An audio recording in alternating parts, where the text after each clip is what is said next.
Welcome to top news. AP అధికార పక్షం YCP గత కొన్ని రోజులుగా అభ్యర్థుల ఎంపికపై తీవ్ర కసరత్తులు చేస్తోంది. ఇప్పటికే నియోజకవర్గాలకు ఇన్ఛార్జీలను మార్చుతూ 4 జాబితాలు విడుదల చేసిన వైసీపీ హైకమాండ్ 5వ జాబితా కూడా విడుదల చేసింది. మంత్రి బొత్స సత్యనారాయణ, ప్రభుత్వ సలహాదారు సజ్జల రామకృష్ణారెడ్డి 5వ జాబితాను మీడియా ముందుకు తీసుకొచ్చారు. ఈ జాబితాలో 7 అభ్యర్థుల పేర్లు, వారికి కేటాయించిన లోక్సభ, అసెంబ్లీ స్థానం వివరాలు ఉన్నాయి. మాజీ మంత్రి అనిల్ కుమార్ యాదవ్ కు నెల్లూరు ఎమ్మెల్యే స్థానం దక్కలేదు. ఆయనను వైసీపీ పెద్దలు నరసరావుపేట ఎంపీ స్థానానికి బదిలీ చేశారు. ఇక తిరుపతి సిట్టింగ్ ఎంపీ మధ్యల గురుమూర్తి తన స్థానాన్ని నిలుపుకున్నారు. గతంలో ఉప ఎన్నికల్లో గెలిచిన డాక్టర్ గురుమూర్తి ఈసారి కూడా తిరుపతి లోక్సభ స్థానం నుంచి పోటీ చేయనున్నారు. తిరుపతి ఎస్సీ స్థానం కావడంతో వైసీపీ ఈ నిర్ణయం తీసుకున్నట్టు తెలుస్తోంది. ఇక సత్యవేడు సిట్టింగ్ ఎమ్మెల్యే కోనేటి ఆదిమూలంకు కూడా ఎక్కడా స్థానం లభించలేదు. ఆయనకు తిరుపతి ఎంపీ స్థానం నుంచి అవకాశం ఇస్తామని వైసీపీ చెప్పినా సత్యవేడును వదిలి వచ్చేందుకు ఆదిమూలం అంగీకరించలేదు. ఈ నేపథ్యంలో ఆయనకు అటు సత్యవేడు, ఇటు తిరుపతి ఎంపీ స్థానం రెండూ దక్కలేదు. ముందు అది తెలుసుకున్నాక వాళ్ళు ఇదో మేము కూటమిగా సిద్ధమంటారా లేదా 10 పార్టీలుగా సిద్ధమంటారా అప్పుడు చెప్పుకోవచ్చు. అన్నిటికంటే ముఖ్యం వాళ్ళు ఎక్కడైతే వాళ్ళు మీరు అడిగిన ప్రశ్న ఆ ప్రాంతంలో వాళ్ళు ఏదైతే ఫ్లెక్సీ పెట్టారో అక్కడ ఎన్నికల్లో ఆ పార్టీ పోటీ చేస్తుందా ఆ అభ్యర్థి మా అభ్యర్థి చెప్పనండి చెప్పి చేసుకుంటే ఉంది. అది అంతే బాగుందంగా కాదు వాడుతున్నారా ఇంకోటి వాడుతున్నారా అనే దాంట్లో ఇక్కడ డిస్కషన్ అప్రస్తుతం అన్నీ కూడా. కానీ ఏదైతే సిద్ధమని దీనికి సిద్ధమని అక్కడ ఆ ప్రాంతంలో వచ్చి వాళ్ళు పెట్టి మేము దేనికి సిద్ధమని అందుకే మేము అడిగాను దేనికి సిద్ధమని చెప్పింది క్వశ్చన్ మార్క్. పోటీ చేస్తాం మేమైతే ప్రతి బూత్ లో మేము సిద్ధం అంటాను, ప్రతి గ్రామంలో సిద్ధం, ప్రతి నియోజకవర్గంలో సిద్ధం. అక్కడ వైఎస్ఆర్సీపీ సిద్ధం ఉంటుంది. మీరు అక్కడ జనసేన పోటీలో లేని చోట జనసేన సిద్ధం అంటే దానికి సంసిద్ధం అంటే ఏమైనా అర్థం ఉంటుందా? తెలుగుదేశం పార్టీ లేని చోట సంసిద్ధం అంటే అర్థం అవుతుందా? మొత్తం స్థానాలకు పోటీ లేని వాళ్ళు సిద్ధం అంటే లేని సిద్ధం. ఓకేనా? బాయ్.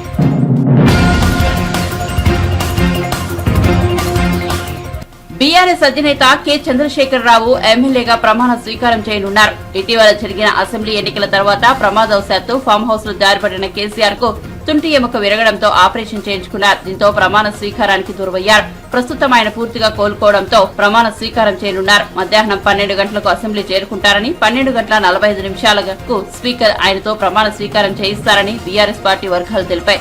అనంతరం శాసనసభాపక్ష కార్యాలయంలో పూజలు చేసి ప్రతిపక్ష నేతగా బాధ్యతలు స్వీకరిస్తారు.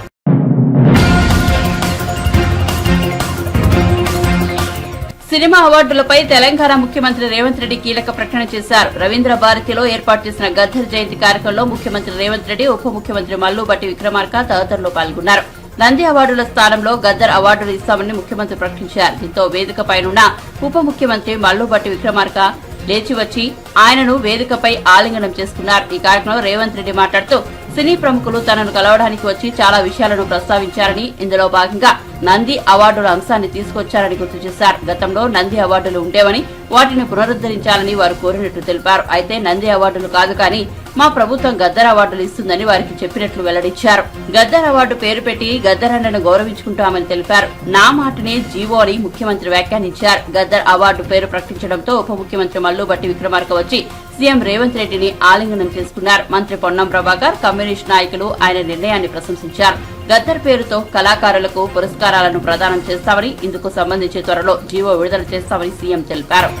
నా సినీ ప్రముఖులందరూ కూడా నన్ను కలవడానికి వచ్చి చాలా విషయాలు ప్రస్తావిస్తూ గత ప్రభుత్వంలో నంది అవార్డులు ఉండేటివి మీరు పునరుద్ధరిస్తే బాగుంటుంది అని చెప్పి సినీ ప్రముఖులందరూ నన్ను అడుగుతా ఒక మాట చెప్పిన. నంది అవార్డులు కాదయా, ఖచ్చితంగా మా ప్రభుత్వం అవార్డులు ఇస్తుంది, ఆ అవార్డుల పేరు గద్దర్ అవార్డులు ఉంటాయని చెప్పి. తెలంగాణ రాష్ట్రంలో కవులకు, కళాకారులకు, సినీ ప్రముఖులకు రాష్ట్ర ప్రభుత్వం తరఫున అధికారికంగా ఇచ్చే అవార్డులకు గద్దర్ అవార్డ్స్ అనే పేరు పెట్టి గద్దరన్నను గౌరవించుకుందామని చెప్పి ఈ వేదిక మీద నుంచి చెప్తున్నా. ఇదే శాసనం, ఇదే జీవో అని చెప్పి, నా మాటనే GO.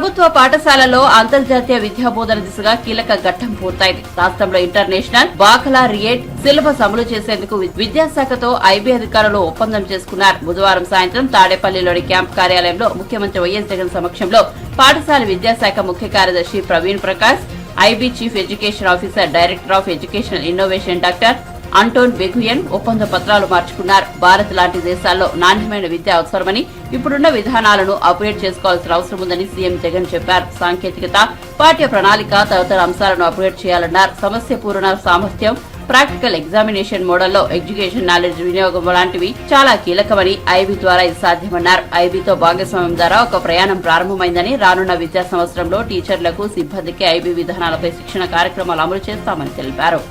It is with great satisfaction that I join this pivotal endeavor to integrate International Baccalaureate IB program with the government education spanning from class 1 to class 12 in Andhra Pradesh. In fact, the most important thing is the partnership in bringing about quality education, which is going to be the most critical factor going forward when the next generation put up for their test, be it employment opportunities or be it they becoming the leaders for tomorrow's world. That being said, the quality of education, especially in countries such as ours, should be upgraded to the level where we are also on par with the Western world. Their technologies, their pedagogy. The most important thing is bringing in problem-solving abilities, bringing in that application of educational knowledge into the practical examination model. These are the things which what I see in Western world should become part of our curriculum here, so as to better the standard of education in our countries, what I strongly believe. And what I strongly believe is that IB would deliver that. So this partnership, of course, is going to be one challenging role. I do understand and I do appreciate, and my heartfelt thanks to IB for actually coming forward in this endeavor. It's a journey, no doubt. We start off with capacity building of teachers this year. Then going forward, we bring in IB curriculum, we bring in IB standards every year into one class, and then in 10 years' time, we actually, by 2035, we target 10th grade and probably, and then the 12th grade by 2037. So it's a journey where both of us are committed to, and this partnership, I'm pretty sure, would be a testament where the norm of IB, where people usually say that IB is only for the aloof, is now going to be changed, where it would also be, this quality of education is also made available to the downtrodden as well, and IB could be made available. That's a big endeavor. I mean, that's a huge endeavor that we're trying to embark upon, and I'm pretty sure that IB becoming part of SCERT, that is our state board, the IB becoming part of our board and joining our board, and then evolving changes in curriculum, evolving changes in capacity building, evolving the educational module. So I'm pretty sure this is going to set new standards, and my profound thanks to all of you for making this a reality. My heartfelt thanks to all of you. Thank you.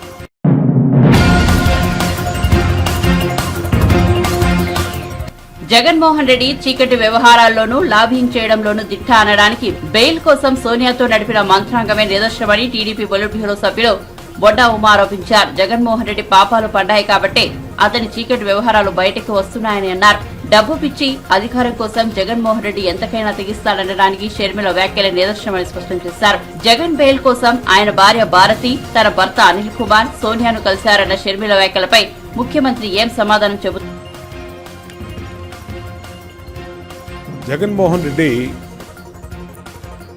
YSR Congress party అధ్యక్షుడిగా అనేకమైనటువంటి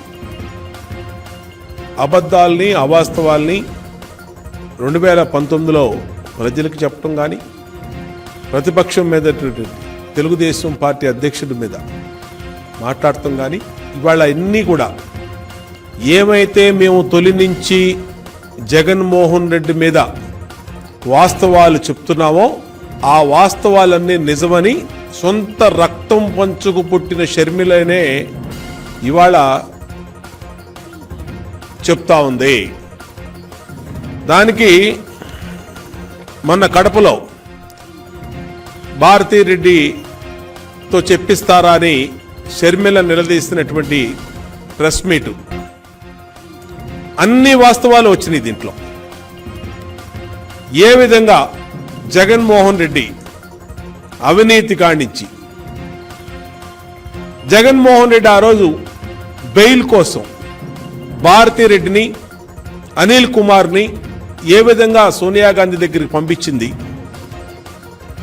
ఎన్నిటి మీద సొంత చెల్లెలు షర్మిల మాట్లాడుతుంటే ఇవన్నీ Telugu Desam party మొదటి నుంచి చెప్పినయే. మేం చెప్తేనేమో రాజకీయంగా కట్టుకథలు చెప్తున్నారు అని చెప్పి మా మీద చెప్పారు. ఇవాళ సొంత చెల్లెలు చెప్తా ఉంది. నువ్వు ఏం మాట్లాడతావు జగన్మోహన్ రెడ్డి? నువ్వు చెప్పినవన్నీ అబద్ధాలని తేలిపోయింది కదా. లేదంటే నిన్ను లై డిటెక్టర్ పరీక్ష చేయాలి. లై డిటెక్టర్ పరీక్ష చేస్తే నీ వాస్తవాలన్నీ ఆ రోజు మేం చెప్పినాయి తొలినాటి నుంచి ఈరోజు నీ సొంత చెల్లెలు చెప్పినాయి. నిన్ను లై డిటెక్టర్ పరీక్ష చేస్తే మొత్తం కూడా బయటకు వచ్చేస్తాయి. దానికి జగన్మోహన్ రెడ్డి కూడా సహకరించాలి. ఎందుకంటే నీ మీద దాదాపు 12 కేసులు సిబిఐ కానీ ఈడీ కానీ 16 కేసులు పెట్టి 18 నెలలు జైల్లో ఉండి ఎన్నోసార్లు దానికి 100 సార్లు బెయిల్కి వెళ్ళావు. సుప్రీంకోర్టుకి వెళ్ళావు, తెలంగాణలో హైకోర్టుకి వెళ్ళావు, సిబిఐ కోర్టుకి వెళ్ళావు. ఎక్కడా నీకు బెయిల్ రానప్పుడు నీ భార్య భారతిరెడ్డిని, నీ బావమరిది అయినటువంటి అనిల్ కుమార్ని సోనియా గాంధీ దగ్గరికి పంపించి వాళ్ళ కాళ్ళు పట్టుకొని ఆమె సహకారంతో నీకు బెయిల్ వచ్చింది. అదే మాట షర్మిల చెప్తా ఉంది ఈరోజు. ఏం సమాధానం చెప్తావు జగన్మోహన్ రెడ్డి అని అడుగుతా ఉన్నా. ఇది వాస్తవమా కాదా? నీ చెల్లి బయట పెట్టిన నిజాలకి, తొలి నుంచి తెలుగుదేశం పార్టీ మాట్లాడుతున్న వాస్తవాలకి రెండు సరిపోయినాయి. ఇవాళ నువ్వేం చెప్తావు?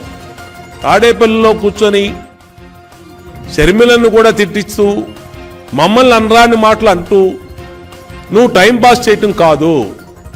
నువ్వు నిజంగా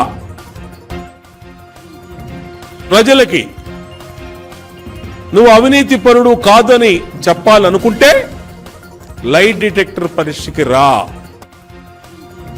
లై డిటెక్టర్ పరీక్ష చేయాలి. దాంట్లోనే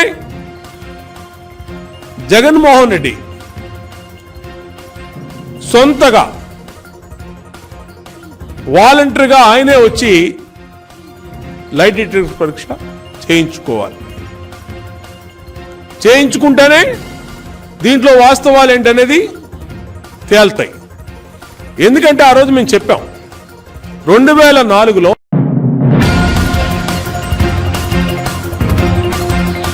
ప్రత్తిపాడు మాజీ ఎమ్మెల్యే మాజీ మంత్రి రావెల కిషోర్ బాబు వైసీపీలో చేరారు. తాడేపల్లి క్యాంపు కార్యాలయంలో సీఎం జగన్ సమక్షంలో రావెల్ వైసీపీ తీర్థం పుచ్చుకున్నారు. రావెలకు వైసీపీ కండువా కప్పిన సీఎం జగన్ ఆయనను పార్టీలోకి సాదరంగా ఆహ్వానించారు. ఈ సందర్భంగా రావెల్ మాట్లాడుతూ పార్టీ కోసం జగన్ ఏం చెప్తే అది చేస్తానని అన్నారు. ఎప్పటికీ ఒక విధేయుడిగా ఉంటానని తెలిపారు. రాష్ట్రంలో అంబేద్కర్ ఆశయాలను నెరవేర్చుకున్నది సీఎం జగన్ మాత్రమేనని స్పష్టం చేశారు. పేదల ఖాతాల్లో 2.5 లక్షల కోట్లు జమ చేసి చరిత్ర సృష్టించడం జగన్కే సాధ్యమైందని కొనియాడారు. జగన్ నిస్వార్థంగా పేదలకు చేస్తున్న సేవలను చూసే వైసీపీలో చేరారని రావెల పేర్కొన్నారు. మిత్రులారా, ఇవాళ అభివృద్ధి ఒక పక్క, సంక్షేమం ఒక పక్క, ఈ రెండు కూడా రెండు కళ్ళులాగా భావించి ఆయన పెద్ద ఎత్తున ప్రభుత్వాన్ని ముందుకు తీసుకువెళ్తుంటే గత ప్రభుత్వాలు కింది కులాలని, బడుగు బలహీన వర్గాలని ఓటు బ్యాంకులుగా చూశారు, మభ్య పెట్టారు, కళ్ళబొల్లి మాటలు చెప్పారు. కానీ వాళ్లకు నిజమైనటువంటి సాధికారితను అందించడంలో విఫలమయ్యారు. పేద వర్గాలు వాళ్ళ కాళ్ళ మీద వాళ్ళు నిలబడాలని చెప్పేసి, ఆత్మగౌరవంతో బతకాలని చెప్పేసి అన్ని రంగాల్లో ముందుకు వెళ్ళాలని చెప్పేసి అప్పుడే సమసమాజ నిర్మాణం సాధ్యమని చెప్పేసి వాళ్ళ జగన్మోహన్ రెడ్డి గారు చేస్తున్నటువంటి కృషికి నేను ముగ్ధుడినై ఆకర్షితుడినై ఈరోజు ఈ పార్టీలో చేరటం జరిగింది. నా కంఠంలో ప్రాణం ఉన్నంత వరకు ఆయనతో ఈ ఉద్యమం, ఇది ఒక ఉద్యమం అంటున్నా. నేను జగన్మోహన్ రెడ్డి గారికి అదే విషయం చెప్పా.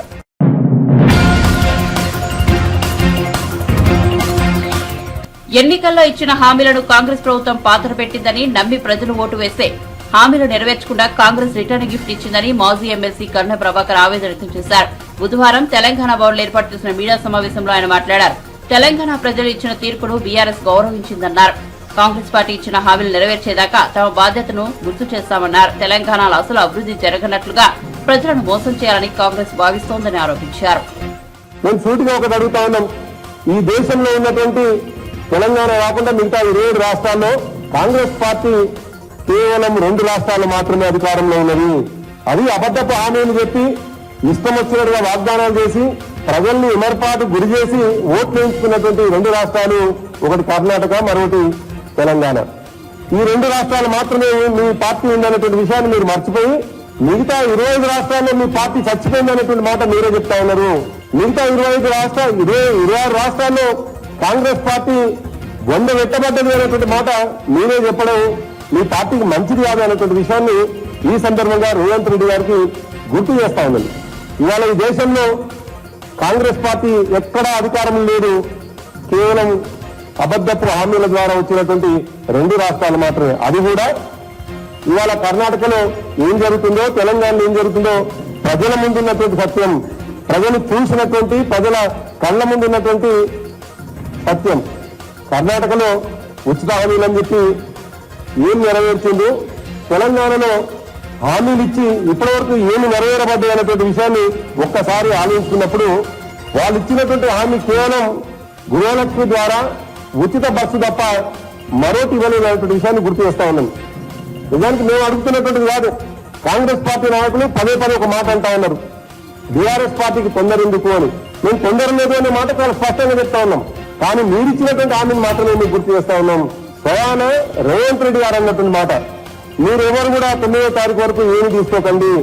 అది రైతు రుణమాఫీ కావచ్చు. ఒకవేళ రైతులు ఎవరైనా రుణం తీసుకున్నట్లయితే వెంటనే లైన్లు కట్టండి, బ్యాంకులకు లైన్లు కట్టి 2 లక్షల రూపాయలు రుణం తీసుకోండి. మేము 9వ తారీఖు రాగానే మొదటి సంతకంగా రుణమాఫీ చేస్తామని చెప్పింది రేవంత్ రెడ్డి గారు. ఈ ప్రభుత్వం ఇచ్చేటువంటి 10,000 రూపాయలు మీరు తీసుకోకండి, మేము వచ్చిన తర్వాత 15,000 రూపాయలు ఇస్తామని చెప్పింది, అది 9వ తేదీ నాడు తర్వాత ఇస్తామని చెప్పింది రేవంత్ రెడ్డి గారు. అదే కాకుండా క్వింటాల్కు 500 రూపాయల బోనస్ ఇస్తామని చెప్పింది కూడా రేవంత్ రెడ్డి గారు. కానీ దురదృష్టవశాత్తు ఈ సీజన్ వెళ్ళిపోయింది. ఈ సీజన్ లో రైతులకు అందాల్సినటువంటి క్వింటాల్కు 500 రూపాయలు అందకపోగా నష్టమైంది. ఉదాహరణకు కేవలం నర్సంపేట నియోజకవర్గంలోనే రైతులకు ఒకవేళ ఆయన ఇచ్చినటువంటి హామీ నెరవేర్చినట్లయితే 91 కోట్ల రూపాయలు ఇవాళ రైతులకు అందేది. 91 కోట్ల రూపాయలు కేవలం నర్సంపేటలోనే ఎగనామం పెట్టింది ఈ ప్రభుత్వం. రైతులకు ఇచ్చినటువంటి హామీలను, ఆ హామీలు అనేటువంటి మాట చెవులలో మాట మార్మోగుతుండగానే వాటిని పాత్ర పెట్టింది ప్రభుత్వం అనేటువంటి విషయాన్ని ఈ సందర్భంగా గుర్తు చేస్తా ఉన్నాను. వారు రుణమాఫీ ఒక్కదానికి పరిమితం కాలేదు. చేయూత ద్వారా 2,000 నుండి 4,000 రూపాయలని, మహాలక్ష్మి పథకంలో కేవలం బస్సు ఉచిత ప్రయాణం తప్ప మిగతా 2,500 రూపాయలు ఇంకా ఇవ్వకపోవడం, 500 గ్యాస్ బండ, ఇవన్నీ కూడా వారిచ్చినటువంటి హామీలే.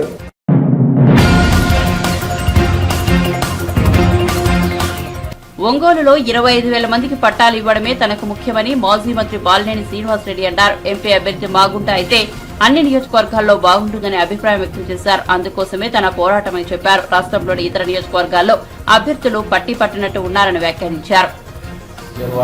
ఇవన్నీ కాదు, నాకు ముఖ్యం ఒంగోలులో 25,000 మందికి పట్టాలు ఇవ్వాలి. దానికోసమే నేను చేసుకుంటా. ఇప్పుడు ఎంపీ విషయంలో ఇవన్నీ కూడా అందరు కూడా అన్ని నియోజకవర్గాలకి బాగుంటుందనే ఉద్దేశంతో నేను పోరాటం చేస్తున్నాను. మిగతా ఎమ్మెల్యేలు ఇన్ఛార్జీలు వేసినటువంటి ఎమ్మెల్యేలు కానీ ఇన్ఛార్జీలు కానీ వాళ్ళు ఎవరు కూడా పట్టినట్టుకున్నట్టు నాకెందుకు నేను ఒక్కరిని అధిష్టానంతో నేనేదో తగాద పెట్టుకున్నట్టు ఇవన్నీ నాకెందుకు. అధిష్టానం ఏం చేస్తే అది చేసినా సిద్ధంగా ఉన్నాను. నాకెందుకు నేను ఒక్కనే అధిష్టానంతో వాళ్ళంతా మంచిగా ఉంటామని నేను అందుకు జరుగుతాను. నేనెందుకు చేస్తున్నానంటే ప్రజలందరూ కూడా అన్ని కాన్స్టిట్యున్సీలు బాగుండాలి, అన్నీ గెలవాలనే ఉద్దేశంతో నా కోసంగా నేను ఎప్పుడు పోవడం లేదు. వాళ్ళకి లేని బాధ నాకెందుకు ఒక్కరికి. కాబట్టి నేను నా ఒంగోలు నియోజకవర్గంలో పట్టాలు ఇచ్చేదానికోసం ప్రయత్నం చేసుకొని నా ఒంగోలు నియోజకవర్గంలో నేను బాగు చేసుకునేందుకు ప్రయత్నం చేసుకుంటాను. అంతవరకే. ఇప్పుడు వాళ్ళందరికీ పట్టుందని నాకు ఒక్కరికైనా నేనెందుకు చెట్టు కావాలా? వాళ్ళకి లేని బాధ నాకేం. నాకు హ్యాపీ అధిష్టానం ఏం చెప్తే చేసిందని చెప్పాను. అలిగేదండి బాబు, నేను ఒకటే చెప్తున్నా. అలాగే పెద్ద ఇదే కదా, నేను నా ఒక్కడి కోసం అడుగుతున్నానా? ఎంపీ అనేది ఒక స్టేజ్ ఉన్న వాళ్ళకి ఇస్తే బాగుంటుంది, అన్ని నియోజకవర్గాలు బాగుంటుందని ఉద్దేశంతో నేను అడుగుతున్నా. లేదు మిగతా వాళ్ళకి ఎవరికి మాకు స్టేచర్లో అవసరం లేదు, మాకు వాళ్ళు ఎవరు పట్టడం నాకు ఒక్కడికి వెళ్తే నాకే స్టేచర్ లేదా ఒంగోలులో? నా ఎంపీతో నేను గెలుస్తానా? నా ఇదితో నేను గెలుచుకుంటా. నా ప్రజలకి నేను పట్టాలు ఇచ్చుకొని మాట చెప్పాను, ఆ మాట ప్రకారం చేసుకుంటా. నేను ప్రశాంతంగా నా ఒంగోలు నియోజకవర్గంలో నా ప్రజల కోసం నేను నా మాట నిలబెట్టుకునే దానికోసం నేను ప్రయత్నం చేసుకుంటా. కాబట్టి నేను ఎవరు అందరికీ లేని బాధ నాకెందుకు ఏదో అంటారు సామెత, నాకెందుకు. నా ఒంగోలులో నేను ఎట్టయినా మరి ఏ ఎంపీ క్యాండిడేట్ వచ్చినా నాకు ఇది లేదు. నేను నా వరకు నేను ఒంగోలు తెచ్చుకునే దానికి నేను ప్రయత్నం చేస్తాను.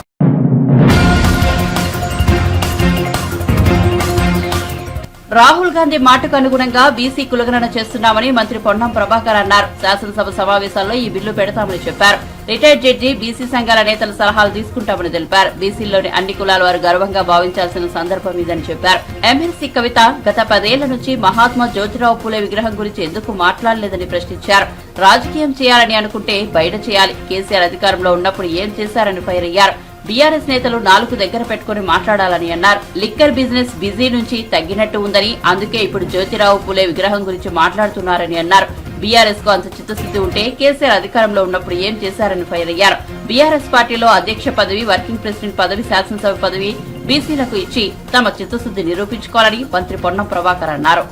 అనేక సందర్భాల్లో దేశంలో కాంగ్రెస్ పార్టీ అధికారంలోకి రాగానే జితనా ఆబాదీ ఉతనా ఇచ్చేదారి, జనాభా తామాషాన ప్రాధాన్యత ప్రతిఫలాలు దొరకాలనేటువంటి ఆలోచనతోటి ఈ దేశవ్యాప్తంగా ఉన్నటువంటి బలహీన వర్గాలకు న్యాయం చేయాలనే ఆలోచనతోటి అనేక సందర్భాల్లో రాహుల్ గాంధీ గారు ఒక మాట చెప్పడం జరిగింది. దానికి అనుగుణంగా అఖిల భారత కాంగ్రెస్ అధ్యక్షుడు ఖార్గే గారు కావచ్చు, ఇన్ఛార్జ్ కేసీ వేణుగోపాల్ గారు కావచ్చు, ప్రియాంక గాంధీ గారు కావచ్చు, సోనియా గాంధీ గారు కావచ్చు, దాని తదుపరి మా రాష్ట్ర ఇన్ఛార్జ్ దీపాదాస్ మున్షి గారు కావచ్చు, మిగతా సెక్రటరీలు కావచ్చు, తెలంగాణ రాష్ట్రంలో ఎన్నికల మేనిఫెస్టో పెట్టడం జరిగింది. తెలంగాణలో కాంగ్రెస్ ప్రభుత్వం అధికారంలోకి రాగానే బీసీ కుల జనగణన చేస్తామనే మాట చెప్పడం జరిగింది. ఇదే సందర్భంగా గౌరవ ముఖ్యమంత్రి గారు మొన్న బీసీ సంక్షేమ శాఖకు సంబంధించిన రివ్యూ చేసే సందర్భంలో శాఖ తరఫున ప్రతిపాదన తీసుకొని రాగానే వెంటనే దీన్ని సంబంధిత అధికారులకు ఆదేశించి ఇప్పటికే చట్టపరంగా ఏ విధంగా ఈ యొక్క బిల్లు బీసీ జనగణనకు తీసుకోవాల్సిన అంశాలు ఉన్నాయో అటు న్యాయశాఖ కావచ్చు, ఇటు శాసనసభ సెక్రటరీ ద్వారా కావచ్చు, మా ప్రిన్సిపల్ సెక్రటరీ సంప్రదింపులు ప్రారంభం చేయడం జరిగింది.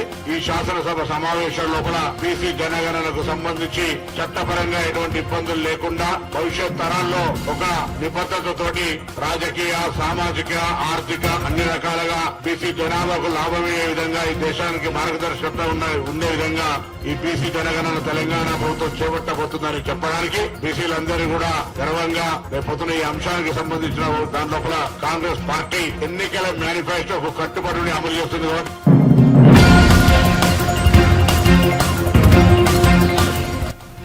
తిరుమలలో ఫిబ్రవరి 3, 4, 5 తేదీల్లో ధార్మిక సదస్సు నిర్వహించనున్నట్లు టీటీడీ చైర్మన్ భూమన కరుణాకర్ రెడ్డి తెలిపారు. పెద్ద ఎత్తున నిర్వహించే ఈ కార్యక్రమంలో 57 మంది పీఠాధిపతులు తమ సూచనలు, సలహాలు ఇవ్వనున్నారని వివరించారు. తిరుమల తిరుపతి దేవస్థానం వెంకటేశ్వర స్వామి అనుగ్రహంతో దేవుణ్ణి చూడ్డానికి వచ్చేటువంటి భక్తులకు దర్శన భాగ్యం కలిగించటంతో పాటు ప్రజల్లో ఆధ్యాత్మిక భావవ్యాప్తి కలిగించాలన్న ఒక మహత్తరమైన ఆశయంతో అనేక ధార్మిక కార్యక్రమాలను చేస్తోంది.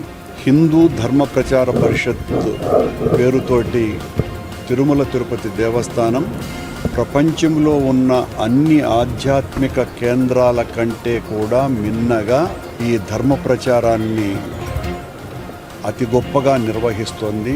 మరింతగా స్వామి వైభవాన్ని, హైందవ వ్యాప్తిని, భగవంతుని పట్ల విశ్వాసాన్ని, మతాంతీకరణలు జరగకుండా ఉండేటువంటి తత్వాన్ని, చిన్నతనం నుండే బాలబాలికల స్థాయి నుండే అందరిలోనూ కూడా ఈ తరంలో తగ్గిపోతున్నటువంటి మానవతా విలువలకి ఆధ్యాత్మికతను జోడించి మరింతగా భక్తి ఉద్యమంగా మారాలా అన్నటువంటి ఆలోచన తిరుమల తిరుపతి దేవస్థానం చేసి మొత్తం దేశంలో ఉన్నటువంటి పీఠాధిపతులందరి సహాయము, సలహాలు, సంప్రదింపులు, వాళ్ళ సూచనలతో మరింతగా ధర్మ ప్రచారాన్ని చేయటానికి కంకణం కట్టుకున్నది. అందులో భాగంగా ఫిబ్రవరి నెల 3, 4, 5 తారీఖులలో ఈ ధార్మిక సదస్సును వైభవోపేతంగా చెయ్యాలని నిర్ణయించటం జరిగింది. ఇప్పటి వరకు దాదాపు 57 మంది పీఠాధిపతులు తమ అనుగ్రహ భాషణ చేయటానికి సంసిద్ధతను వ్యక్తపరిచారు. వాళ్ళు ఇచ్చేటువంటి సూచనలతోటి మరింతగా ధర్మ ప్రచారం చెయ్యాలా అన్నటువంటిది మా ఆలోచన. ప్రపంచంలో ఉన్న హిందూ దేవాలయాలలో వెంకటేశ్వర స్వామి దేవాలయం నుంచే ఏ సందేశం వెళ్ళినా అది అందరికీ ఆమోదయోగ్యమైనటువంటి సంకేతంగా ప్రజలు భావించేటువంటి అవకాశం, ఆచరణ చాలా సంవత్సరాలుగా ఉన్నది. మిగతా చాలా విషయాలలో భిన్నాభిప్రాయాలు ఉన్నప్పటికీ వెంకటేశ్వర స్వామి ఆలయం నుంచి వెళ్ళేటువంటి ఏ సందేశమైనా కూడా ప్రజలందరూ కూడా ఏకతాటి మీద తీసుకుంటున్నారు. కనుక ఆ భగవంతుని కృపతో, కరుణతో జరగబోయేటువంటి ధార్మిక సదస్సులో తీసుకునేటువంటి నిర్ణయాల ద్వారా మరింతగా ధర్మ వ్యాప్తి కలిగిస్తాము.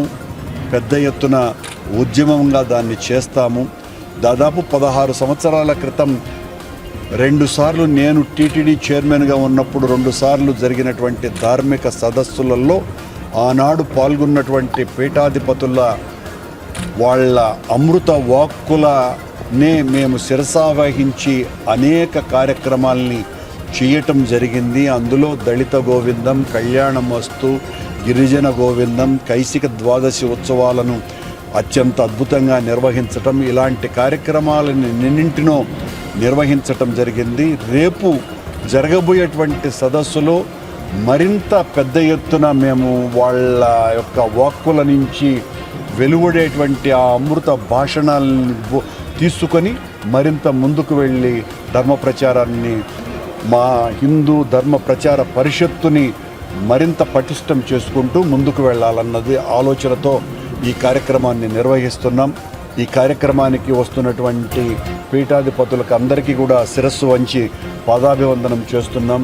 మీ అందరూ మీ సలహాలు, మీరు ఇచ్చేటువంటి సూచనలు, వీటితో ముందుకు వెళ్ళటానికి ఎల్లవేళలా సంసిద్ధంగా ఉన్నాము అని వాళ్ళకందరికీ కూడా తెలియజేస్తూ